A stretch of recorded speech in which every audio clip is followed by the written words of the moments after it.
जय हिंद साथियों, नमस्कार। कैसे हैं आप लोग? आशा और अपेक्षा करता हूं कि आप लोग स्वस्थ हैं, मस्त हैं और तंदुरुस्त हैं। माँ सरस्वती, माँ भगवती को वंदन। आप सभी का हार्दिक स्वागत और अभिनंदन।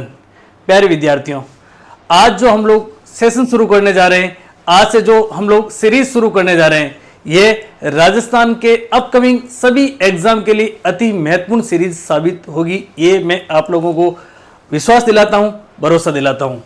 आज का जो सेशन हम लोगों ने शुरू किया है, उसके पीछे मिशन ग्रेड सेकंड, जैसे कि अभी अपकमिंग नियर बाई एग्जाम की बात करें तो ग्रेड सेकंड का एग्जाम है। हम प्यारे विद्यार्थियों एक थीम आधारित शुरुआत करने जा रहे हैं सेशन की कि हम भी बनेंगे मास्टर और मास्टरनी। जो ग्रेड सेकंड की तैयारी कर रहे हैं, जो सपना लेकर तैयारी कर रहे हैं कि इस भर्ती परीक्षा में हम भी मास्टर और मास्टरनी बनेंगे, इस थीम की सार्थकता सिद्ध करने के लिए जो आप लोगों ने तैयारी की है, इस तैयारी में एक शानदार वाली तेज धार देने के लिए हम लोगों ने सेशन की शुरुआत की है। तो तमाम साथियों का सभी का स्वागत और अभिनंदन। आप सभी से एक निवेदन रहेगा कि आप सेशन को शेयर जरूर कीजिए, जिसे गांव ढाणी के अंतिम छोर पर बैठे प्रतियोगी योद्धा के पास में क्लास जाएगी, उसका भी सिलेक्शन होगा और आपको वो दुआ देगा। और प्यारे विद्यार्थियों, दुआ है जो अक्सर दवाओं से ज्यादा कारगर होती है। अब देखिए प्यारे विद्यार्थियों, जैसे कि यहां पर लिखा हुआ है निःशुल्क कोर्स, तो आप लोगों के मन में आ रहा है कि सर आप लोग निःशुल्क कोर्स करवाएंगे। बिल्कुल जी हाँ साथियों, आप लोगों को मैं बता देना चाहता हूं कि जो आज का सेशन या फिर हम सेशन की शुरुआत, श्रृंखला की शुरुआत, सीरीज की शुरुआत, जो कि ग्रेड सेकंड के प्रथम प्रश्न पत्र में भारतीय संविधान या फिर हम लोग बात करें राज्य व्यवस्था की, भारतीय संविधान की बात करें तो पहला टॉपिक रहता है आपके 1919 का भारत शासन अधिनियम। यहां से प्यारे विद्यार्थियों हम लोग सेशन की शुरुआत करेंगे। आप लोगों के लिए, आप लोग जो हजारों रुपयों में कोर्स खरीदते हैं, चाहे ऑफलाइन कोचिंग की बात करें चाहे ऑनलाइन, वो कोर्स प्यारे विद्यार्थियों हम लोग आप लोगों तक निःशुल्क एज ए क्रैश कोर्स के रूप में पहुंचाने की कोशिश करेंगे। प्यारे विद्यार्थियों, इस सेशन, इस सीरीज, इस कोर्स की विशेषता क्या रहने वाली है? हम लोग इस सीरीज में पीवाईक्यू, एमसीक्यू, पीवाईक्यू और एमसीक्यू, इनकी हम लोग करवाएंगे आप लोगों को व्याख्या, जिससे आप लोगों को क्या हो जाएगा, संपूर्ण 360 डिग्री आप लोगों का रिवीजन हो जाएगा। अगर आप लोग सेशन में भूलवश भी जुड़ गए तो आप एक सेशन को जरूर अटेंड कीजिएगा। आपको खुद को लगेगा कि आपको as a free quality oriented content मिल रहा है। और प्यारे विद्यार्थियों, आपको क्लास अच्छी लगे तो कमेंट बॉक्स में कमेंट जरूर करना। प्यारे विद्यार्थियों, बिना कोई विलंब किए हम लोग सीधे सेशन की शुरुआत करते हैं और आज का हम लोगों का टॉपिक रहेगा 1919 का भारत शासन अधिनियम। एक बार मैं फिर कह रहा हूं आप लोगों को, मिशन ग्रेड सेकंड को लेकर के हम लोग थीम आधारित अध्ययन कर रहे हैं, लेकिन यह सेशन सभी प्रतियोगी परीक्षाओं के लिए अति महत्वपूर्ण साबित होगा। अब देखिए पहला ही प्रश्न आप लोगों के सामने, और इस प्रकार के प्रश्न, जिस प्रकार से आरपीसी का ट्रेंड बदल रहा है, उसी प्रकार से हम लोगों ने प्रश्नों की फॉर्मेटिंग तैयार की है। जो आप लोगों को स्क्रीन के ऊपर, पैनल के ऊपर प्रश्न दिख रहा है, ये कहीं से कट कॉपी पेस्ट नहीं किया हुआ है। इस प्रश्न की फॉर्मेटिंग मैंने खुद ने तैयार की है। अब देखिए प्रश्न क्या कह रहा है, आप लोगों को इत्मीनान से प्रश्न को पढ़ना है और प्यारे विद्यार्थियों उत्तर देने की कोशिश करना है। प्रश्न पहला क्या कह रहा है कि भारत सरकार या फिर भारत शासन अधिनियम 1919 का भारत शासन अधिनियम, भारत सरकार या फिर भारत शासन अधिनियम 1919 के संबंध में असत्य कथन बताइए। हम लोग थोड़ा सा यहाँ पर इसमें सुधार कर देते हैं और भारत शासन सरकार की जगह हम लोग लिख देते हैं भारत शासन अधिनियम। ये आपके टाइपिंग एरर है ना। भारत शासन अधिनियम 1919 के संबंध में आप लोगों को क्या बताना है? असत्य कथन बताना है। अब देखिए प्यारे विद्यार्थियों, कथन को सावधानीपूर्वक ठीक ढंग से पढ़ना है, क्योंकि एग्जामिनर क्या करता है कि आप लोगों से सिली मिस्टेक करवाता है। जिस प्रकार से आरपीसी का ट्रेंड बदल रहा है, उसी प्रकार से हम लोगों ने प्रश्न की फॉर्मेटिंग तैयार की है। पहला कथन कह रहा है कि ब्रिटिश संसद में इसकी घोषणा, किसकी घोषणा? भारत शासन अधिनियम 1919 की घोषणा 20 अगस्त 1917 को मॉन्टेस्क्यू द्वारा की जाती है। बिल्कुल है जो प्यारे विद्यार्थियों, आप लोगों का कथन सही है। हम लोग थोड़ा सा इसकी ऐतिहासिक पृष्ठभूमि पढ़ने की कोशिश करते हैं। जैसे कि आप लोग जानते हैं 1947 से पहले, 15 अगस्त 1947 को जब हमारा देश आज़ाद हुआ, उससे पहले हमारे देश के ऊपर अंग्रेजों का शासन था। अंग्रेजी सरकार या फिर ब्रिटिश सरकार ने समय समय पर भारतीयों को खुश करने के लिए, राजी करने के लिए कई अधिनियम बनाए। और हम लोग ग्रेड सेकंड के अकॉर्डिंग पढ़ रहे हैं, तो ग्रेड सेकंड के सिलेबस में पहला ही आपका टॉपिक है संविधान का 1919 का अधिनियम। लेकिन इससे पहले हम लोगों को थोड़ा सा 1909 का अधिनियम भी पढ़ना होगा। 1909 के अधिनियम की बात करें, मार्ले मिंटो अधिनियम 1909 का। मार्ले कौन था? मार्ले प्यारे विद्यार्थियों भारत सचिव था, और मिंटो कौन था? मिंटो आपके वाइसराय था।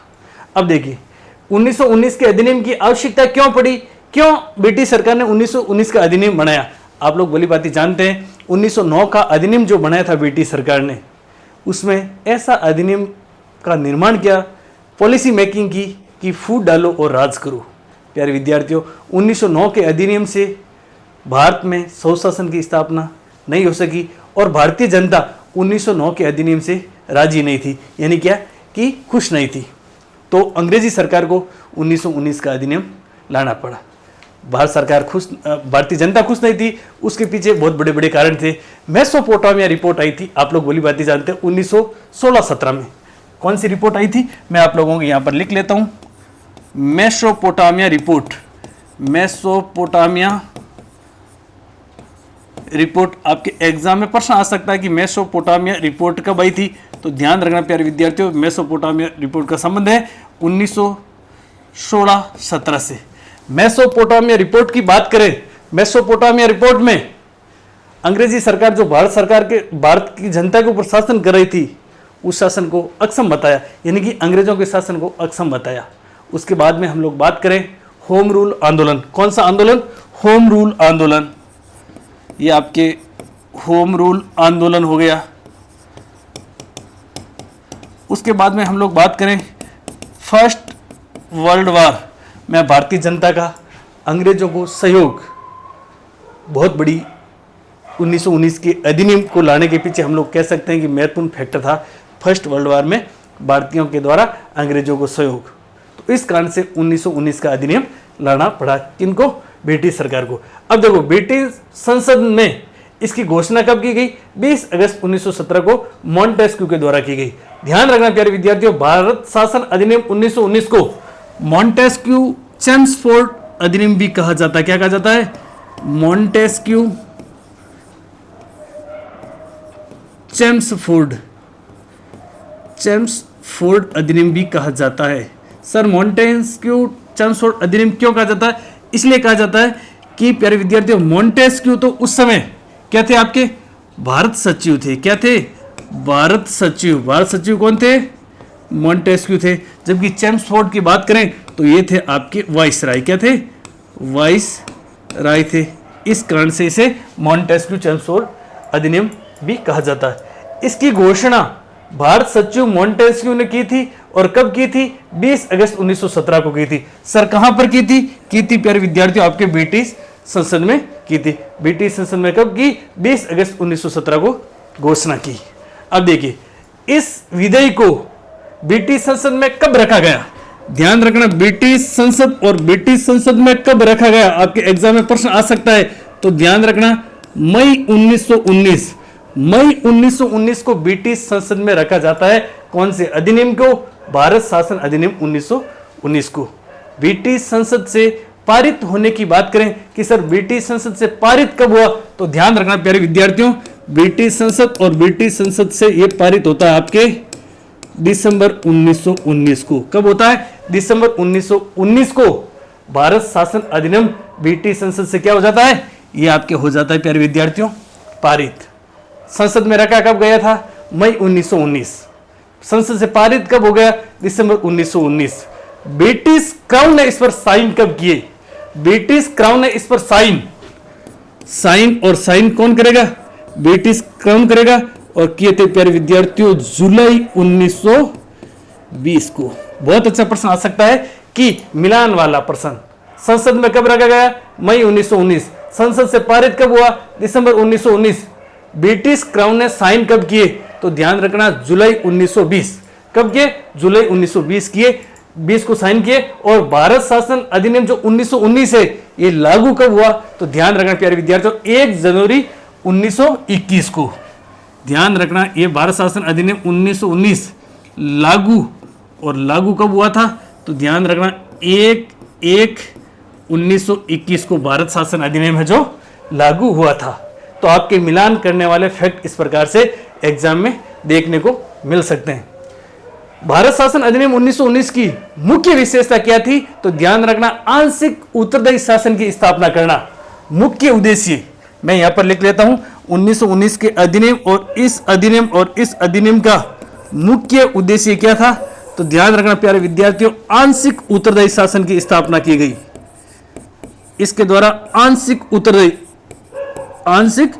उत्तरदायी, ध्यान रखना प्यारे विद्यार्थियों, पूर्ण उत्तरदायी शासन की स्थापना न तो की गई और न प्रयास किया गया था 1919 के अधिनियम के द्वारा। अब देखिए ये बातें हो गई। आपके एग्जाम के पॉइंट ऑफ व्यू से एक अच्छा प्रश्न आ सकता है कि जब यह अधिनियम पारित हुआ उस समय इंग्लैंड या फिर ब्रिटेन के प्रधानमंत्री कौन थे? तो ध्यान रखना डेविड जॉर्ज। इस समय ब्रिटेन के पीएम कौन थे? तो लगे हाथ लिख लो आप, डेविड जॉर्ज। और डेविड जॉर्ज कौन थे? ध्यान रखना ब्रिटेन के पीएम थे। क्राउन आपको याद रखने की आवश्यकता नहीं है। ब्रिटेन के पीएम कौन थे?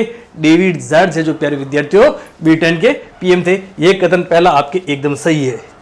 कथन बी की बात कर लेते हैं। इस अधिनियम द्वारा भारत में पहली बार प्रत्यक्ष निर्वाचन प्रक्रिया प्रारंभ की गई। बिल्कुल सही बात है।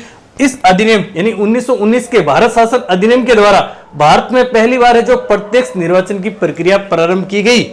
लेकिन ध्यान रखना, सभी जो भारत के नागरिक थे उनको वोट देने का अधिकार नहीं दिया था।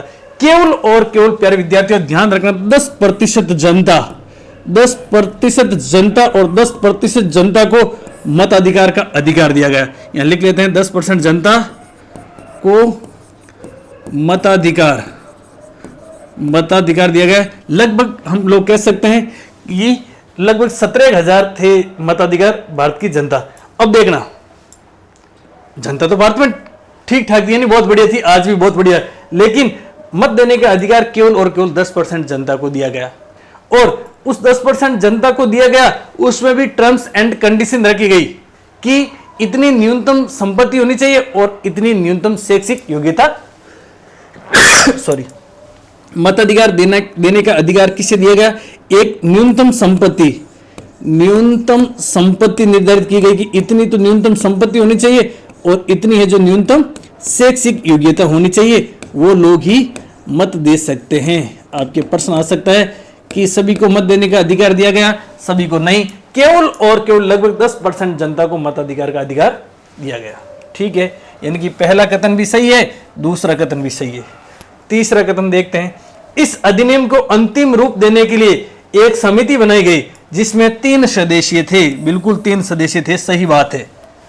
और 3 सदस्यों की नाम की बात करें तो एक सदस्य जिसका नाम चार्ल्स रॉबर्ट, दूसरा सदस्य जिसका नाम आपके भूपेंद्र नाथ बसु और तीसरा सदस्य जिसका नाम आपके अलेक्जेंडर मुंडीमैन। तो ध्यान रखना प्यारे विद्यार्थियों, 3 सदस्य जरूर थे। चार्ल्स रॉबर्ट साहब थे, भूपेंद्र नाथ बसु जी थे, लेकिन ध्यान रखना अलेक्जेंडर मुंडीमैन साहब नहीं थे। अलेक्जेंडर मुंडीमैन साहब की बात करें, ये राज्य परिषद के प्रथम अध्यक्ष थे। कौन थे? अलेक्जेंडर मुंडीमैन तो आपके राज्य परिषद के प्रथम अध्यक्ष थे। इस समिति के सदस्य नहीं थे। 3 सदस्य जरूर थे। देखिए एग्जामिनर बहुत डीपली जाएगा, अब ये मत सोचना कि ऊपर से पढ़ लेते 3 सदस्य थे और ये काम चल जाएगा, नहीं। चार्ल्स रॉबर्ट थे, भूपेंद्र नाथ बसु थे और एक और सदस्य जिसका नाम था सर विलियम ड्यूक। एक और सदस्य यहां पर लिख लेते हैं, सर विलियम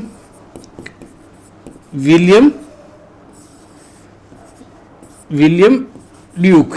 ये आपके 3 सदस्य थे। तो ये आपका क्या हो जाएगा? खोटा हो जाएगा। ये आपका हो जाएगा खोटा। और एग्जामिनर ने क्या पूछा? इसमें से कौन सा कथन असत्य है? चौथा कथन भी देख लेते हैं। इस अधिनियम के द्वारा केंद्र में द्विसदनात्मक विधायिका स्थापित की गई। बिल्कुल सही है। इस अधिनियम के द्वारा केंद्र में द्विसदनात्मक विधायिका स्थापित की गई। एक का नाम क्या था? केंद्रीय विधानसभा और एक का था राज्य परिषद। बिल्कुल केंद्र में द्विसदनात्मक, एक सदन का नाम था आपके राज्य परिषद राज्य परिषद जिसे कहा जाता आपके काउंसिल ऑफ स्टेट, और एक का नाम था आपके केंद्रीय विधानसभा। केंद्रीय विधानसभा था ना, ये आपका ध्यान रखना निम्न सदन था। जबकि उच्च सदन की बात करें तो राज्य परिषद जिसे कहा जाता है काउंसिल ऑफ स्टेट, और केंद्रीय विधानसभा को क्या कहा जाता है, लेजिस्लेटिव असेंबली। अब देखिए प्यारे विद्यार्थियों, इस अधिनियम के द्वारा, इस अधिनियम की बात करें तो 1919 के अधिनियम के द्वारा केंद्र में द्विसदनात्मक विधायिका स्थापित की गई। बिल्कुल सही है।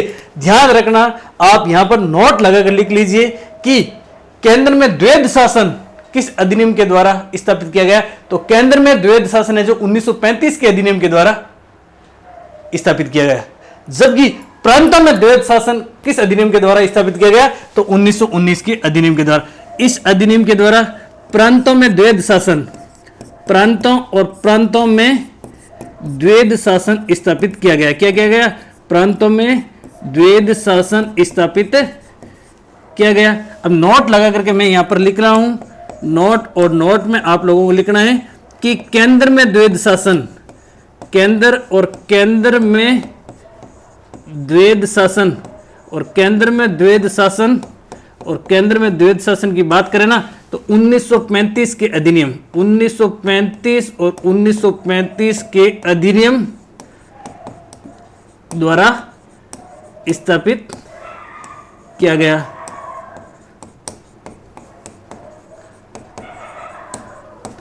अब प्यारे विद्यार्थियों देखिए, प्रश्न एक था, लेकिन हम लोगों ने आप लोगों की सहूलियत के लिए पूरा का पूरा पैनल भर दिया।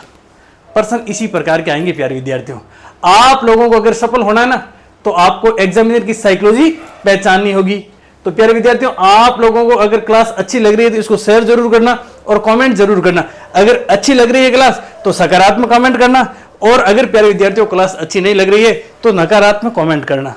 अगर आप लोग सकारात्मक कमेंट करेंगे तो भी हमारे अंदर नया जोश और जुनून आएगा, और आप लोग नकारात्मक कमेंट करेंगे कि नहीं सर ये जो आपका कंटेंट है सही नहीं है, तो नकारात्मक कमेंट भले ही कर देना, कोई फर्क नहीं पड़ेगा।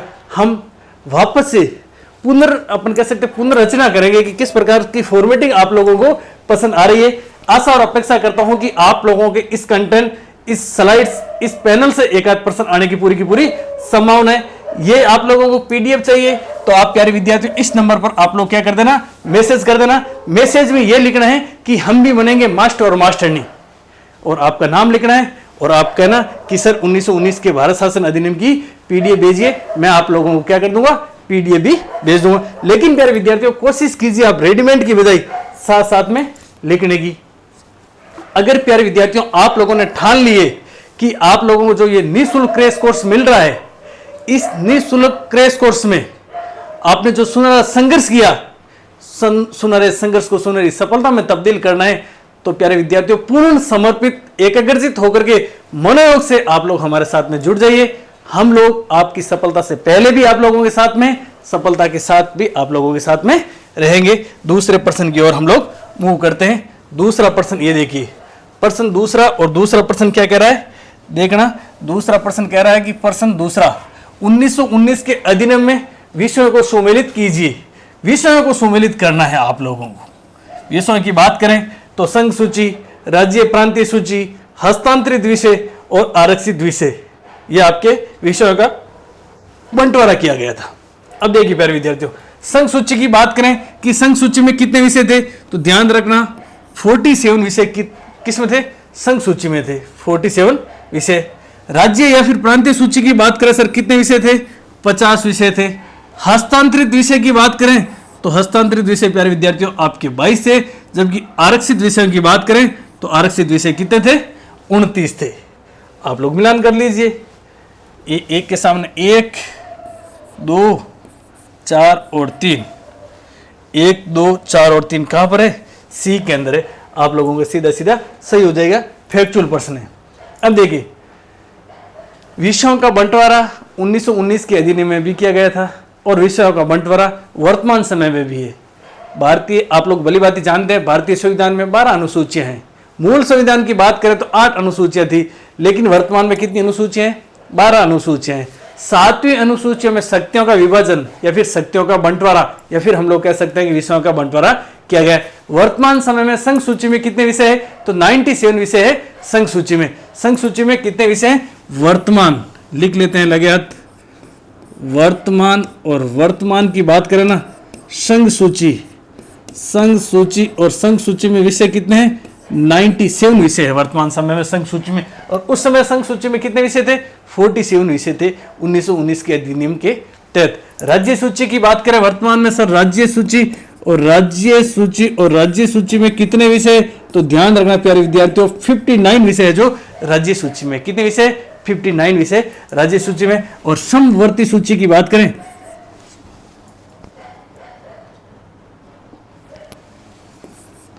समवर्ती सूची की बात करें वर्तमान समय में समवर्ती सूची में कितने विषय? तो ध्यान रखना 52 विषय समवर्ती सूची में। ये आपके वर्तमान की बात हो गई। और ये तीनों सूचियों का उल्लेख कहां पर है? तो ध्यान रखना प्यारे विद्यार्थियों, भारतीय संविधान और भारतीय संविधान की 7वीं अनुसूची में। कौन सी अनुसूची में? 7वीं अनुसूची में इन विषयों का उल्लेख किया गया है। तो इस पर्सन को आप एज इट इज क्या कर लेना, याद कर लेना। अब देखिए प्यारे विद्यार्थियों, लगे हाथ हम और डीप चलते हैं। संघ सूची का अपन कह सकते हैं दायरा कहां तक था? तो पूरे संघ और राज्य क्षेत्र में था। जबकि प्रांतीय सूची का बंटवारा अपन कह सकते हैं प्रांतीय सूची के विषयों की शक्तियां प्रांतों पर थी। अब देखिए हस्तांतरित विषय और आरक्षित विषय, मुद्दे की बात यहां पर होती है कि हस्तांतरित विषय कितने थे? तो मैंने आप लोगों को बताया कि 22 हस्तांतरित विषय थे। देखिए इनको याद करने का छोटा सा तरीका बता देता हूं। हस्तांतरित में ये तय आ रहा है, यानी ता 2 बार आ रहा, और ये भी 2 आ रहा है। जबकि रक्षित की बात करें तो 29, 29 को हम कैसे बोलते हैं? गुण 30 भी बोलते हैं। तो गुण होंगे ना जिसके अंदर, वो अपनी क्या कर लेगा? रक्षा कर लेगा। यानी कि रक्षित विषय कितने? 29। अब देखिए हस्तांतरित विषयों की बात करें कि सर हस्तांतरित विषयों पर कानून बनाने का अधिकार किसको था? तो ध्यान रखना, चाहे हस्तांतरित विषय हो चाहे आरक्षित विषय हो, हस्तांतरित विषयों पर गवर्नर भारतीय मंत्रियों की सलाह से कानून बनाता था। किन की सलाह से? गवर्नर भारतीय मंत्रियों की सलाह से। गवर्नर या फिर हम लोग कह सकते हैं वाइसराय।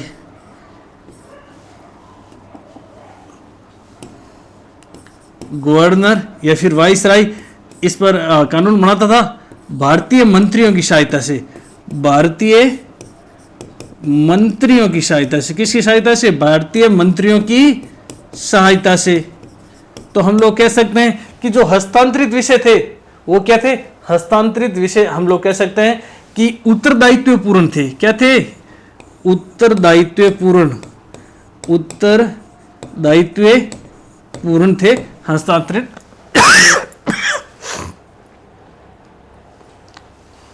पानी पी लेता हूं, है ना?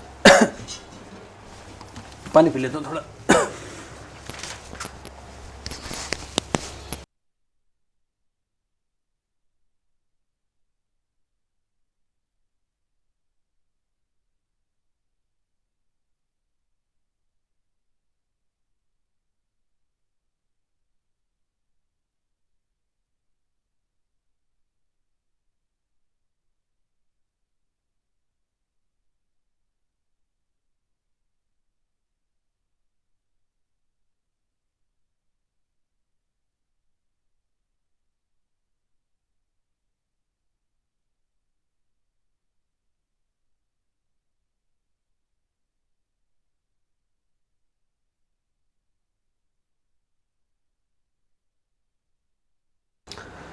हस्तांतरित विषयों पर गवर्नर है जो भारतीय मंत्रियों की सहायता से कानून बनाता था। तो ये विषय तो क्या हो गए? उत्तरदायित्वपूर्ण विषय हो गए। या फिर हम लोग कह सकते हैं कि हस्तांतरित विषयों पर उत्तरदायित्वपूर्ण तरीके से शासन किया जाता था। जबकि आरक्षित विषयों की बात करें ना, तो आरक्षित विषयों पर गवर्नर अपनी परिषद की सलाह से कानून बनाता था। आरक्षित विषय और आरक्षित विषयों पर कानून गवर्नर बनाता था, लेकिन गवर्नर अपनी परिषद की सलाह से बनाता था। परिषद की सलाह से बनाता था।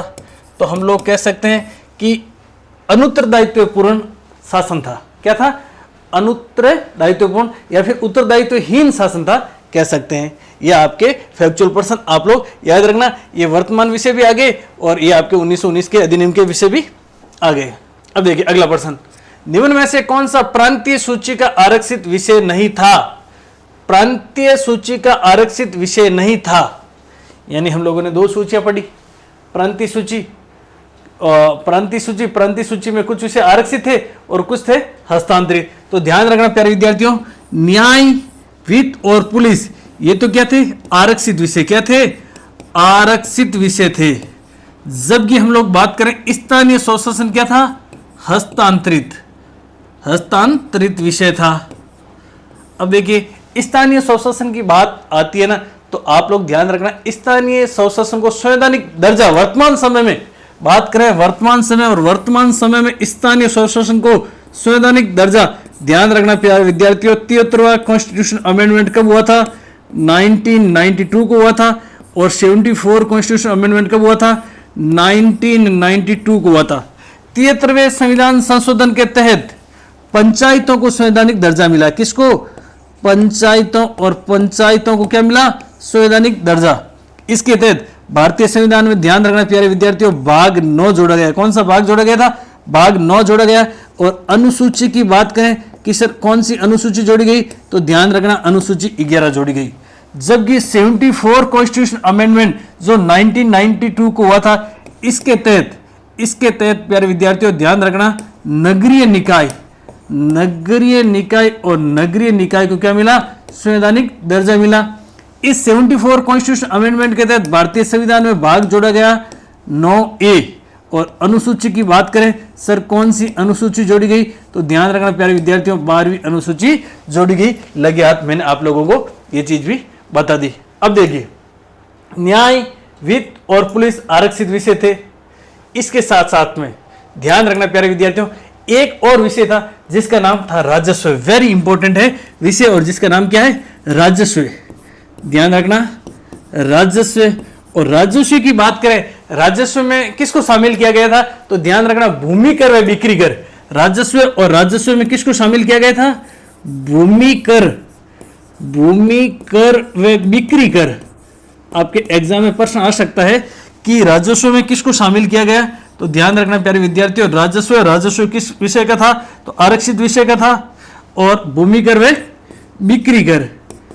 बिक्री कर इसमें शामिल थे। अब देखिए, न्याय, वित्त, पुलिस और राजस्व आरक्षित विषय में थे। जबकि हस्तांतरित विषय की बात करें तो आप लोगों के सामने एक तो हो जाएगा स्थानीय स्वशासन, फिर ध्यान रखना कृषि, शिक्षा और स्वास्थ्य। कृषि, शिक्षा व स्वास्थ्य, ये आपके किस में थे, तो हस्तांतरित विषय में थे। आपके एग्जाम के पॉइंट ऑफ व्यू से वेरी इंपॉर्टेंट है प्यारे विद्यार्थियों। प्रश्न आ सकता है कि कौन सा हस्तांतरित विषय था और कौन सा आपके आरक्षित विषय था। तो आप लोगों को ध्यान रखना है हस्तांतरित और आरक्षित विषय कौन सा था। थोड़ा सा जुकाम हो रखा है, लेकिन आप लोगों के लिए हम लोगों ने मिशन शुरू कर दिया ना, तो हम आगाज से अंजाम तक प्यारे विद्यार्थियों आप लोगों के साथ में। चौथा प्रश्न देखिए, चौथा प्रश्न क्या कह रहा है? चौथा प्रश्न, क्वेश्चन चौथा, निम्नलिखित में से सत्य कथन बताइए। निम्नलिखित में से सत्य कथन बताना है 1919 के अधिनियम से संबंधित। कथन एक कह रहा है, केंद्रीय स्तर पर एक सदनीय विधानमंडल के स्थान पर द्विसदनीय विधानमंडल व्यवस्थापिका का गठन किया गया। बिल्कुल सही बात है। कथन एक है जो आपका बिल्कुल सही है। द्विसदनात्मक विधानमंडल का निम्न सदन विधानमंडल व उच्च सदन की बात करें तो राज्य परिषद था। बिल्कुल सही बात है। विधानसभा में कम से कम 160 सदस्य, जबकि राज्य परिषद में अधिकतम 60 सदस्य हो सकते थे। यह आप लोगों का प्यारे विद्यार्थियों कथन क्या है? खोटा है। खोटा इस वजह से है कि विधानसभा में कम से कम 160 सदस्य नहीं, विधानसभा में कम से कम 160 सदस्य नहीं होते थे। कितने सदस्य होते थे? ध्यान रखना, 160 सदस्यों की जगह आप लोगों को ध्यान रखना है, ये विधानसभा को मैं VS लिख देता हूं। क्या? VS। और विधानसभा में प्यारे विद्यार्थियों 145 सदस्य होते थे। कितने सदस्य होते थे? 145। जबकि प्यारे विद्यार्थियों ध्यान रखना, NCERT कहती है कि विधान परिषद में कितने सदस्य होते थे? 144 सदस्य होते थे। 144 सदस्य होते थे। कौन कह रहा है? NCERT कह रही है। अब देखिए, एग्जामिनर और थोड़ा प्रश्न को घुमा सकता है, और प्रश्न को यह घुमा सकता है कि 1919 के अधिनियम के प्रारंभ में विधानसभा में कम से कम कितने सदस्य निर्धारित किए गए। तो ध्यान रखना, प्रारंभ की बात आवे ना तो विधानसभा में प्रारंभ में सदस्य संख्या कितनी निर्धारित की गई थी? 140 सदस्य संख्या निर्धारित की गई थी। अब आप लोगों को मन में आ रहा है कि सर 140 याद करें, 145 याद करें, 144 याद करें, तीनों को याद करना पड़ेगा। प्रश्न अगर आ जाए आप लोगों के कि 1919 के अधिनियम के अनुसार प्रारंभ में विधानसभा में कम से कम कितने सदस्यों की संख्या निर्धारित की गई, तो आपका सही उत्तर होगा 140। सीधा प्रश्न आ जाए कि विधानसभा में कितने सदस्य संख्या निर्धारित की गई, तो आपको 140, 144 या 45, आपके दोनों ऑप्शन साथ में नहीं आएंगे कभी भी, जहां तक मेरा मानना है। और राज्य परिषद की बात करें, राज्य परिषद को कहा जाता था council of state. Council of state की बात करें तो अधिकतम कितने सदस्य हो सकते थे? 7 सदस्य हो सकते थे। अब देखना, इनका भी और आगे विभाजन किया गया है। 60 सदस्यों की बात करें तो 33 सदस्य यानी 33 सदस्य तो निर्वाचित होते थे, जबकि 27 सदस्यों को गवर्नर या फिर वाइस राय क्या करता था? मनोनीत करता था। ये 60 सदस्य है ना, इन 60 सदस्यों में से 33 सदस्य तो क्या होते थे? 33 तो होते थे प्यारे विद्यार्थियों निर्वाचित। क्या होते? निर्वाचित। जबकि हम लोग बात करें 27 की, तो 27 को मनोनीत करता। कौन करता? मनोनीत करता था। ध्यान रखना प्यारे विद्यार्थियों, वाइस राय। कौन करता था? वाइस राय मनोनीत करता था। तो ये आपका कथन है जो सी है, जो क्या हो जाएगा? खोटा हो जाएगा। आगे देखिए, डी में लिखा होगा कि विधानसभा का कार्यकाल 3 वर्ष, विधानसभा का कार्यकाल 3 वर्ष और राज्य परिषद का कार्यकाल 5 वर्ष तय किया गया। विधानसभा का कार्यकाल 3 वर्ष, जबकि आपके राज्य परिषद का कार्यकाल 5 वर्ष निर्धारित किया गया। कि यह बात सही है? आगे देखिए, राज्य परिषद का प्रथम अध्यक्ष अलेक्जेंडर मुंडीमैन को बनाया गया? नहीं। हाँ, ये तो आपके सही है, बिल्कुल ये सही है। राज्य परिषद का प्रथम अध्यक्ष है जो अलेक्जेंडर मुंडीमैन को बनाया था, बिल्कुल सही बात है। अब देखिए, कथन ए आपका है जो सरासर सही है, कथन बी भी सही है, ए भी सही है, बी भी सही है, सी गलत होगा। तो पहले तो हम लोग देखते हैं कि सी किस में, तो सी इसमें, तो ये तो आपका क्या हो जाएगा? सी गलत हो जाएगा। सी क्या हो जाएगा? गलत हो जाएगा। उसके बाद में ए, बी, डी और ई कहां पर है? तो ए, बी, डी और ई है प्यारे विद्यार्थियों कहां पर आपके? ये आपके कथन बी में। तो कथन बी है जो क्या हो जाएगा? सही हो जाएगा। कथन बी क्या हो जाएगा? सही हो जाएगा। यानी कि केंद्रीय स्तर पर 1 सदनीय विधानमंडल के स्थान पर द्विसदनीय विधानमंडल व्यवस्थापिका का गठन किया गया, बिल्कुल सही बात है। द्विसदनात्मक विधानमंडल का निम्न सदन विधानमंडल, उच्च सदन आपका राज्य परिषद था, बिल्कुल सही बात है। विधानमंडल या फिर अपन विधानसभा भी कह सकते हैं ना, विधानमंडल की जगह अपन कह सकते हैं ये विधानसभा कर दीजिए, इसका थोड़ा अच्छा रहेगा ना। इसको क्या कर देते हैं? विधानसभा कर देते हैं। ये आपके विधान सभा हो जाएगा। विधानसभा का कार्यकाल 3 वर्ष और राज्य परिषद का कार्यकाल 5 वर्ष, ये भी तो खोटा है आपके। राज्य परिषद का कार्यकाल 3 वर्ष था, जबकि विधानसभा का कार्यकाल 5 वर्ष था। ये भी आपका क्या हो जाएगा? ये भी आपका हो जाएगा खोटा। तो सही कथन है आपके ए, बी और ई। ए, बी और ई आपके ऑप्शन में है नहीं, कहाँ मिस्टेक हो गई है ना। 1 मिनट में इसको देख लेता हूँ।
हाँ, इसमें यही आपका सही होगा ना, ये आपका ABDE ये आपका सही होगा ना। ये आप विधानसभा का कार्यकाल कितना था, ये आपका सही होगा। ये आपका है जो बी कहते हैं जो सही होगा, विधानसभा का कार्यकाल 3 वर्ष और राज्य परिषद का कार्यकाल 5 वर्ष तय किया गया। ये आपका सी कहते हैं जो गलत होगा, ABD और E क्या हो जाएंगे, सही हो जाएंगे। ऑप्शन है जो प्यारे विद्यार्थियों बी है जो इसमें क्या हो जाएगा, सही हो जाएगा। आगे देखिए, 1919 के अधिनियम के संदर्भ में असत्य कथन बताइए। 1919 के अधिनियम के संदर्भ में असत्य कथन आप लोगों को बताना है। इंग्लैंड में भारत के लिए एक हाई कमिश्नर की नियुक्ति का प्रावधान किया गया। इंग्लैंड में भारत के लिए एक हाई कमिश्नर नियुक्ति का प्रावधान किया गया, बिल्कुल सही बात है। लोक सेवा आयोग के गठन का प्रयास किया गया, बिल्कुल 1919 के अधिनियम के द्वारा लोक सेवा आयोग के गठन का प्रयास किया गया। और लोक सेवा आयोग के गठन की बात करें ना, ली आयोग की रिपोर्ट पर, ली आयोग और ली आयोग की रिपोर्ट पर लोक सेवा आयोग का गठन का प्रयास किया गया। और लोक सेवा आयोग के गठन की बात करें, लोक सेवा आयोग का गठन 1 अक्टूबर 1926 से लोक सेवा आयोग की क्या की गई, स्थापना भी की गई। क्या की गई, स्थापना की गई। केंद्रीय लोक सेवा आयोग, किसकी स्थापना, केंद्रीय लोक सेवा आयोग की। केंद्रीय लोक सेवा आयोग, जो कि वर्तमान समय में बात करें ना तो वर्तमान समय में इसे कहा जाता है यूपीएससी। क्या कहा जाता है, यूपीएससी, यानी कि संघ लोक सेवा आयोग, बिल्कुल सही बात है। सर्वप्रथम केंद्रीय बजट को राज्य बजट से पृथक किया गया, बिल्कुल है जो केंद्रीय बजट को राज्य बजट से कब पृथक किया गया, तो 1919 के अधिनियम के द्वारा किया गया। केंद्र में द्वैध शासन की स्थापना की गई, केंद्र में द्वैध शासन की स्थापना नहीं की गई। 1919 के अधिनियम के द्वारा केंद्र में नहीं, प्रांतों में द्वैध शासन की स्थापना की गई थी। किसकी, प्रांतों में द्वैध शासन की स्थापना की गई। जबकि हम लोग बात करें कि केंद्र में द्वैध शासन की स्थापना की गई थी 1935 के अधिनियम के द्वारा। किसके द्वारा, 1935 के अधिनियम के द्वारा। जबकि 1919 के अधिनियम के द्वारा प्रांतों में द्वैध शासन की स्थापना की गई। और ध्यान रखना प्यारे विद्यार्थियों, आप केंद्रीय विधानमंडल की बात करें तो एक केंद्रीय विधानसभा और एक राज्य परिषद, 2 सदन भी बनाए गए थे प्रांतों में। और प्रांतों में कितने सदन बनाए गए, 2 सदन। एक तो हो जाएगा आपका केंद्रीय विधानसभा और एक हो गया आपका राज्य परिषद। क्या हो गया, राज्य परिषद। और राज्य परिषद की बात करें तो राज्य परिषद के प्रथम अध्यक्ष और प्रथम अध्यक्ष की बात करें तो हम लोगों ने थोड़े समय पहले पढ़ा, मुड्डी मैन थे। कौन थे, Muddiman, Alexander Muddiman. Alexander Muddiman है जो राज्य परिषद के प्रथम अध्यक्ष भी थे। राज्य परिषद की बात करें तो इसे अंग्रेजी में कहा जाता है काउंसिल ऑफ स्टेट। जबकि केंद्रीय विधानसभा की बात करें तो आपके लेजिस्लेटिव असेंबली कहा जाता है। तो इसका सही उत्तर क्या हो जाएगा, डी है जो प्यारे विद्यार्थियों असत्य है। असत्य पूछा एग्जामिनर ने और असत्य क्या हो जाएगा, असत्य हो जाएगा, आपका डी हो जाएगा। आगे देखिए, 1919 के भारत शासन अधिनियम द्वारा केंद्रीय विधानसभा की कुल संख्या के कितने सदस्य निर्वाचित होने का प्रावधान किया गया। बहुत अच्छा प्रश्न है। अब देखिए, 1919 के भारत शासन अधिनियम द्वारा केंद्रीय विधानसभा की कुल संख्या के कितने सदस्य निर्वाचित होने का प्रावधान रखा गया। पहले तो अपने को ध्यान रखना है कि कुल सदस्य संख्या कितनी निर्धारित की गई। तो मैंने आप लोगों को बताया कि प्रारंभ में कितनी निर्धारित की गई थी, 140। पुनर्गठन किया बाद में कितनी निर्धारित की गई, 145। जबकि एनसीईआरटी क्या कह रही है कि कितनी सदस्यीय संख्या थी, 144। अब देखिए यहां पर प्रश्न पूछा है कि निर्वाचित होने का प्रावधान, कितने सदस्यों का प्रावधान है जो निर्वाचित होने का था। तो ध्यान रखना 104 सदस्य क्या होते थे, निर्वाचित।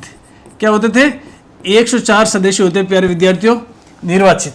अब आप लोगों को मैंने मारा सर 104 सदस्य निर्वाचित होते तो मनोनीत भी होते थे क्या, बिल्कुल मनोनीत भी होते थे। मनोनीत होते थे आपके 41 सदस्य, 41 सदस्य होते थे आपके मनोनीत। मनोनीत कितने सदस्य होते थे, 41 सदस्य होते थे। इन 41 सदस्यों का मनोनयन कौन करता, इन 41 सदस्यों का मनोनयन कौन करता। तो ध्यान रखना प्यारे विद्यार्थियों, वाइसराय करता था। मनोनयन कौन करता था, मनोनयन करता था आपके वाइसराय। कौन करता था, वाइसराय है जो मनोनयन करता था। अब देखिए मनोनीत सदस्यों की भी दो कैटेगरी थी। मनोनीत सदस्यों की कितनी थी? दो कैटेगरी थी। 41 सदस्यों में से 26 तो सरकारी और 15 गैर सरकारी सदस्य मनोनीत होते थे। 26 सरकारी सदस्यों को मनोनीत किया जाता था, जबकि हम लोग बात करें 15 है जो गैर सरकारी सदस्यों का मनोनयन किया जाता था। किसमें? आपके केंद्रीय विधानसभा में कुल 145 सदस्यों में। अब देखिए 133 सदस्यों की बात करें सर, 33 सदस्यों की बात करें सर, 33 सदस्य क्या थे? तो ध्यान रखना प्यारे विद्यार्थियों, राज्य परिषद में कितने सदस्य होते थे? ध्यान रखना, राज्य परिषद में सदस्य होते थे आपके कितने? 60 सदस्य। कितने? 60 सदस्य होते थे। 60 सदस्यों की बात करें, 33 सदस्यों का तो होता था आपका निर्वाचन। क्या होता था? 33 सदस्यों का होता था आपके प्यारे विद्यार्थियों निर्वाचन, जबकि इन 60 सदस्यों में से 27 सदस्यों को क्या किया जाता था? मनोनीत किया जाता था। क्या किया जाता था? मनोनीत किया जाता था 27 सदस्यों को।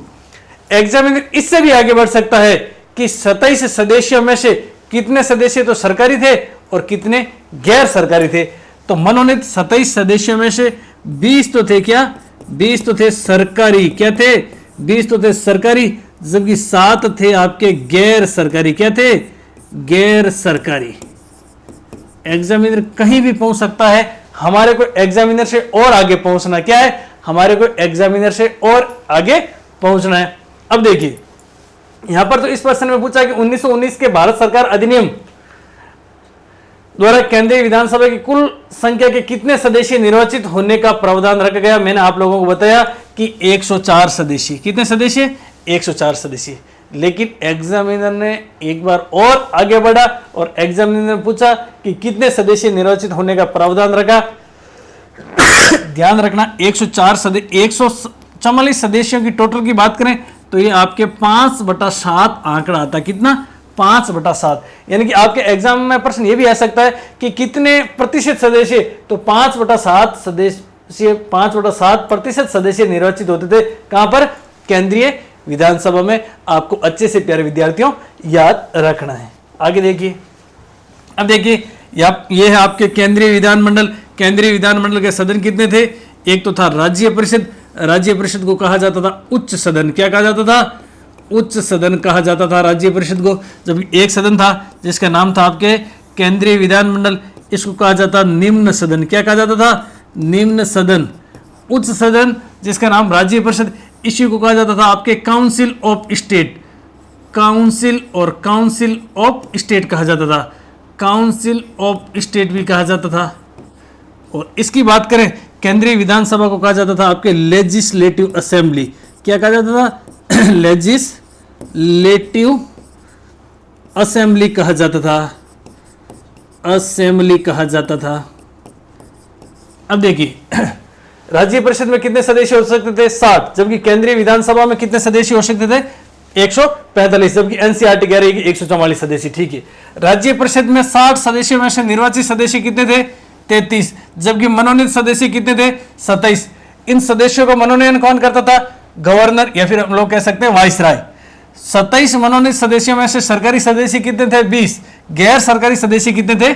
7। जबकि केंद्रीय विधानसभा में 145 सदस्य थे, जिसमें निर्वाचित सदस्य कितने थे?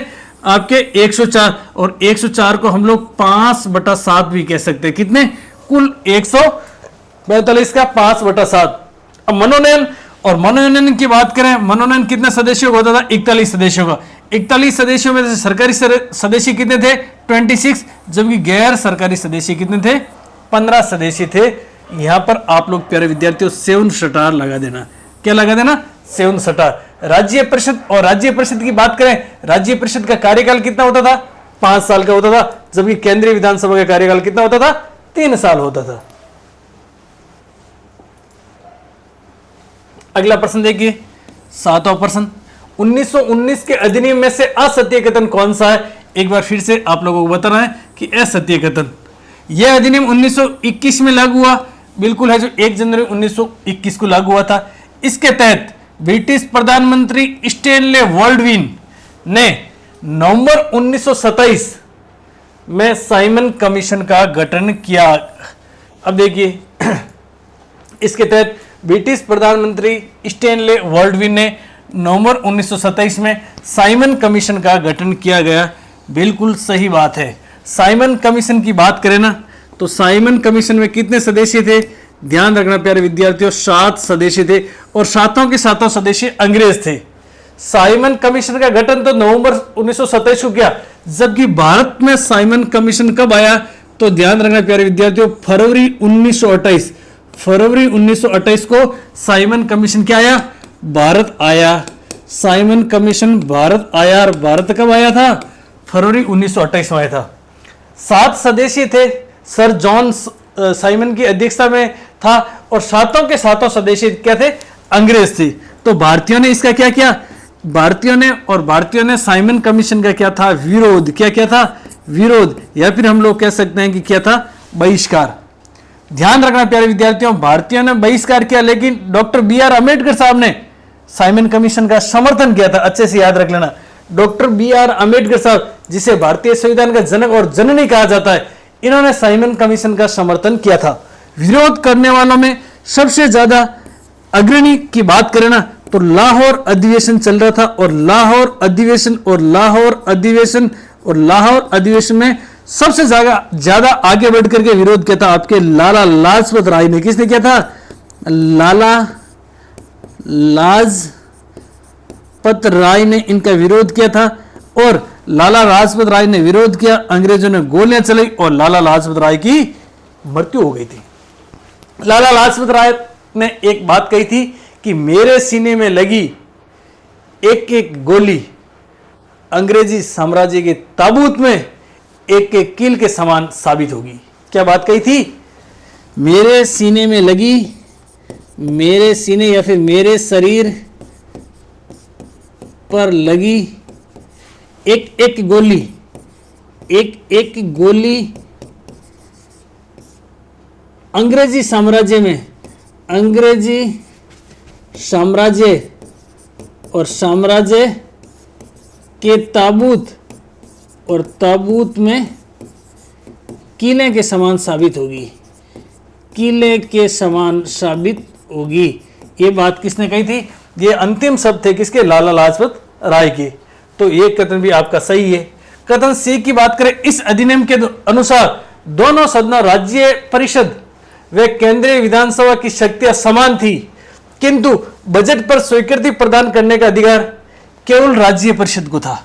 देखिए तीसरे कथन को ढंग से पढ़ना। यह कथन क्या कह रहा है? इस अधिनियम के अनुसार दोनों सदनों, दो सदन थे, द्विसदनात्मक विधायिका थी, एक सदन का नाम राज्य परिषद और दूसरे सदन का नाम आपकी केंद्रीय विधानसभा की शक्तियां समान थी, बिल्कुल समान थी। यहां तक कथन सही कह रहा है, किंतु बजट पर स्वीकृति प्रदान करने का अधिकार केवल राज्य विधान परिषद को था। यहां पर प्यारे विद्यार्थियों ये आपका कथन है जो खोटा हो जाएगा, क्योंकि बजट पर स्वीकृति प्रदान करने का अधिकार राज्य परिषद को नहीं था। किसको नहीं था? राज्य परिषद को नहीं था। तो किसको था स्वीकृति प्रदान करने का अधिकार? केंद्रीय विधान परिषद को था, केंद्रीय विधान सभा को था, केंद्रीय विधान सभा को था। तो ये आपका क्या हो जाएगा? कथन सी है जो क्या हो जाएगा? खोटा हो जाएगा। देखिए छोटी सी सिली मिस्टेक, क्योंकि यहां तक तो कथन सही है, इस अधिनियम के अनुसार दोनों सदनों राज्य परिषद व केंद्रीय विधानसभा की शक्तियां समान थी, किंतु बजट पर स्वीकृति प्रदान करने का अधिकार केवल राज्य परिषद को नहीं था, केंद्रीय विधानसभा को था। ध्यान रखना, किसको था? केंद्रीय विधानसभा को था।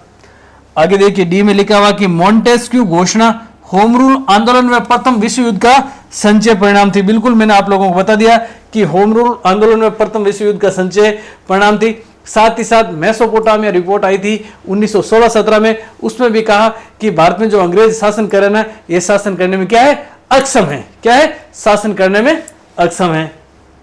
तो क्वेश्चन 7 बहुत अच्छा प्रश्न है। आपको इसकी PDF चाहिए तो इस मोबाइल नंबर पर आप लोगों को मैसेज करना है कि हम भी बनेंगे मास्टर और मास्टरनी। अगर क्लास अच्छी लग रही है तो आप लोगों को कमेंट करना है क्लास या फिर सेशन या फिर सीरीज को हम लोग कंटिन्यू रखेंगे। और अगर आपको क्लास अच्छी नहीं लग रही है तो भी आप लोग कमेंट करना, जिससे हम क्या करेंगे, क्लास में या फिर सेशन में सुधार करने की कोशिश करेंगे। अगला कथन देखिए, निम्न में से सत्य कथन बताना है। क्या बताना? सत्य कथन आप लोगों को बताना है। सांप्रदायिक आधार पर निर्वाचन प्रणाली को सिखों, ईसाइयों, यूरोपीय तथा आंग्ल भारतीयों पर लागू किया 1919 के अधिनियम के तहत। बिल्कुल सही बात है। द्वैध शासन व्यवस्था का वर्णन सर्वप्रथम लियोनिस कार्टिस ने अपनी पुस्तक डायरकी में किया। बहुत अच्छा प्रश्न आपके बन सकता है। बिल्कुल कथन है जो सही है। द्वैध शासन का सर्वप्रथम प्रयोग किसने किया? तो लियोनिस कार्टिस ने किया। अपने किस पुस्तक में किया? तो ध्यान रखना, पुस्तक का नाम क्या था? डायरकी था। डायरकी पुस्तक किसने लिखी? लियोनिल या फिर लियोनिस कार्टिस ने लिखी थी। आपका कथन सही है। इस अधिनियम से भारत सचिव को भारत में महालेखा परीक्षक की नियुक्ति का अधिकार दिया गया। बिल्कुल सही बात है। प्रत्यक्ष निर्वाचन के लिए पहली बार सीमित संख्या में संपत्ति व कर को आधार बनाया गया। बिल्कुल सही बात है। और प्रत्यक्ष निर्वाचन में पहली बार सीमित संख्या में संपत्ति व कर को आधार बनाया। और मताधिकार कितने लोगों को दिया गया? मताधिकार, और मताधिकार की बात करें ना तो लगभग है जो 10% जनता को केवल और केवल मत देने का अधिकार दिया गया। ये चारों के चारों कथन क्या है प्यारे विद्यार्थियों? ए बी सी डी, इन्हीं चारों के चारों सही है। तो आपका ए है जो प्यारे विद्यार्थियों क्या हो जाएगा? सही हो जाएगा। अब आप लोगों को एक मैं प्रश्न पूछ रहा हूं कि केंद्र में द्वैध शासन की स्थापना कब की गई? आप लोग कमेंट करके बताइए। फिर एक और प्रश्न पूछ रहा हूं, प्रांतों में द्वैध शासन की स्थापना कब की गई? आप लोग कमेंट करके बताइए। फिर एक प्रश्न पूछ रहा हूं कि केंद्र में द्विसदनात्मक विधानमंडल की स्थापना कब की गई? 3 प्रश्नों को उत्तर प्यारे विद्यार्थियों आप लोगों को क्या करना है? बताना है। अगला प्रश्न देखिए। अगले प्रश्न में एक बार फिर से आपके है जो असत्य कथन है बताने हैं कि कौन सा कथन है जो असत्य है। जुलाई 1918 में मॉन्टेस्क्यू चेम्सफोर्ड रिपोर्ट प्रकाशित की गई। बिल्कुल है जो आपके सही कथन है। जुलाई 1918 में मॉन्टेस्क्यू चेम्सफोर्ड रिपोर्ट है जो प्रकाशित की गई। मॉन्टेस्क्यू कौन था? भारत सचिव था। चेम्सफोर्ड कौन था? तो ध्यान रखना प्यारे विद्यार्थियों, वाइसराय था। 1919 के अधिनियम के बाद भारत सचिव का खर्च ब्रिटिश राजस्व से देने का प्रावधान किया गया। बिल्कुल सही बात है। 1919 का अधिनियम जो कि लागू कब हुआ था? 1 जनवरी 1921 को लागू हुआ था। 1919 का अधिनियम, और यह अधिनियम लागू कब हुआ था? मैंने आप लोगों को पहले बता दिया, लागू हुआ था 1 जनवरी, और 1 जनवरी 1921 को क्या हुआ था? लागू हुआ था। लोक सेवा आयोग का गठन, इस अधिनियम के तहत लोक सेवा आयोग का गठन संतानम समिति की सिफारिश पर 1926 में किया गया। देखिए, इस 1919 के अधिनियम के द्वारा लोक सेवा आयोग का गठन किया गया 1926 में। बिल्कुल सही बात है। और 1926 की बात करें ना तो 1 अक्टूबर 1926 को लोक सेवा आयोग का गठन किया गया। लेकिन प्यारे विद्यार्थियों ध्यान रखना, संतानम समिति की रिपोर्ट पर नहीं किया गया या फिर संतानम समिति की सिफारिश पर नहीं किया गया था। समिति, और समिति के नाम की बात करें तो ली आयोग की समिति। कौन सी समिति थी प्यारे विद्यार्थियों? ध्यान रखना, ली आयोग की समिति। और ली आयोग समिति के गठन की बात करें कि ली आयोग समिति का गठन कब हुआ? 1923 के अंदर ली आयोग समिति का गठन हुआ था। जबकि ली आयोग ने अपनी रिपोर्ट कब दी थी? 1924 में दी थी। ली आयोग समिति और समिति के गठन की बात करें ना, गठन हुआ था 1923 में। कब हुआ था? 1923 में गठन हुआ था। और रिपोर्ट की बात करें, रिपोर्ट कब दी थी? तो इस आयोग ने रिपोर्ट दी थी 1924 में। कब दी थी? 1924 में रिपोर्ट दी थी। और 1 अक्टूबर 1926 को लोक सेवा आयोग का गठन किया गया। और लोक सेवा आयोग को क्या कहा जाता था? तो कहा जाता था केंद्रीय लोक सेवा आयोग। केंद्रीय लोक सेवा आयोग कहा जाता था। इसी को वर्तमान में कहा जाता है यूपीएससी। अब आप लोगों को कमेंट करके बताना है कि वर्तमान में यूपीएससी के अध्यक्ष कौन है? वर्तमान में यूपीएससी के अध्यक्ष कौन है? 1926 की बात करें तो आपके रॉस बारकर यूपीए अपने केंद्रीय लोक सेवा आयोग के अध्यक्ष थे। पहले की बात करें ना तो कौन थे? रॉस बारकर थे। आप लोग कमेंट करके बताइए वर्तमान यूपीएससी के अध्यक्ष कौन है? फटाफट से आप लोगों को कमेंट करके बताना है कि सर वर्तमान समय में यूपीएससी के अध्यक्ष का नाम यह है। और कोशिश करना आरपीएससी के अध्यक्ष का नाम भी बता देना कि वर्तमान में आरपीएससी के अध्यक्ष कौन हैं। आप लोगों से उम्मीद करूंगा कि आप लोग प्रश्न का उत्तर बताएंगे। अब देखिए अगला प्रश्न और 10वां प्रश्न और इस सेशन का, इस क्लास का अंतिम प्रश्न। मॉन्टेस्क्यू चेम्सफोर्ड सिद्धांतों को किसने असंतोषजनक, निराशाजनक और प्रकाशहीन सूर्य बताया? ऐसा किसने कहा कि मॉन्टेस्क्यू चेम्सफोर्ड सिद्धांत है या फिर 1919 का अधिनियम है, यह असंतोषजनक, निराशाजनक और प्रकाशहीन सूर्य जैसा है? तो ध्यान रखना प्यारे विद्यार्थियों, बाल गंगाधर तिलक ने कहा था। किसने कहा था? बाल गंगाधर तिलक ने कहा था। क्या कहा था कि 1919 का अधिनियम या फिर मॉन्टेस्क्यू चेम्सफोर्ड सिद्धांत है जो असंतोषजनक है, निराशाजनक है और प्रकाशहीन सूर्य जैसा है, यानी बिना सूरज का सवेरा। क्या कहा था? इन्होंने कहा था बिना सूरज का सवेरा। किसको कहा था? तो 1919 के अधिनियम को कहा था। किसने कहा था? बाल गंगाधर तिलक। याद रखना BGT, जिन्होंने 1895 में स्वराज्य विधेयक भी प्रस्तुत किया था। बिना सूरज का सवेरा या फिर अपन कह सकते हैं आधे अधूरे सुधार। क्या कहा? आधे अधूरे सुधार कहा था। आधे अधूरे सुधार कहा था। अब देखिए SN बनर्जी की बात करें। SN बनर्जी ने भी मॉन्टेस्क्यू चेम्सफोर्ड सिद्धांत या फिर 1919 के सिद्धांत के बारे में कहा था कि उत्तरदायी शासन की स्थापना की दिशा में वास्तविक एवं ठोस कदम है। उत्तरदायी शासन की स्थापना, उत्तरदायी शासन की स्थापना में वास्तविक व ठोस कदम बताया। किसे? 1919 के अधिनियम को। किसने बताया? SN बनर्जी ने बताया। सर सुभाष चंद्र बोस ने भी 1919 के अधिनियम या मॉन्टेस्क्यू चेम्सफोर्ड अधिनियम के बारे में कहा? बिल्कुल कहा। इन्होंने कहा बेड़ियों का नया जाल है ये। तो क्या है मॉन्टेस्क्यू चेम्सफोर्ड अधिनियम? ये भारतीय जनता के लिए क्या है? बेड़ियों का नया जाल या फिर जनता के लिए नवीन बंधन। 1919 के अधिनियम और अधिनियम को जनता के लिए नवीन बंधन कहा। नवीन बंधन कहा। और बंधन किसने कहा? सुभाष चंद्र बोस ने कहा। क्या कहा? कि 1919 का अधिनियम भारतीय जनता के लिए नवीन बंधन है, या फिर हम कह सकते हैं कि बेड़ियों का जाल है। क्या है? बेड़ियों का जाल है। बेड़ियों और बेड़ियों का जाल है। क्या है? 1919 का अधिनियम है। किसने कहा? सुभाष चंद्र बोस ने कहा। SN बनर्जी ने इनकी हल्की सी हम कह सकते हैं कि प्रशंसा की थी और उन्होंने कहा उत्तरदायी शासन की स्थापना में वास्तविक ठोस कदम है। ये ध्यान रखना आप है ना, ये किसका कथन है? SN बनर्जी का है। जबकि बाल गंगाधर तिलक ने कहा कि बिना सूरज का सवेरा है, आधे अधूरे सुधार है, यह असंतोषजनक है, निराशाजनक है और प्रकाशहीन सूर्य जैसा है। तो प्यारे विद्यार्थियों, इस सेशन में हम लोगों ने ग्रेड सेकंड एक मिशन मैं भी बनूंगा मास्टर और मास्टरनी लेकर के सेशन की शुरुआत की है।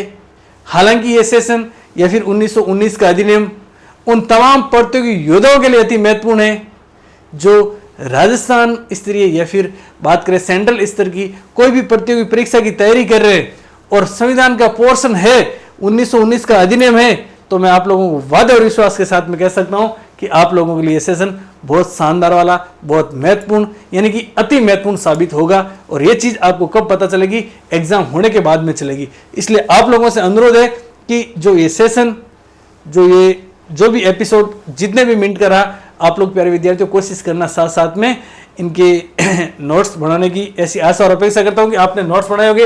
अगर आप लोगों ने नोट्स साथ साथ में नहीं बनाए तो आप लोगों को मैसेज करना है। अगर आप लोग सेकंड ग्रेड की तैयारी कर रहे हैं तो मैसेज करना है कि हम भी बनेंगे मास्टर और मास्टरनी। इस मोबाइल नंबर पर आप लोगों को मैसेज करना है। आप लोगों को प्यारे विद्यार्थियों हमारा टेलीग्राम चैनल भी क्या करना है, ज्वाइन करना है। और टेलीग्राम चैनल की बात करें ना तो हमारा टेलीग्राम चैनल है प्यारे विद्यार्थियों VIKASCHOUDHARYRES। इस टेलीग्राम चैनल पर आप लोगों को क्या मिलेगी, इसकी मिल जाएगी प्यारे विद्यार्थियों PDF मिल जाएगी।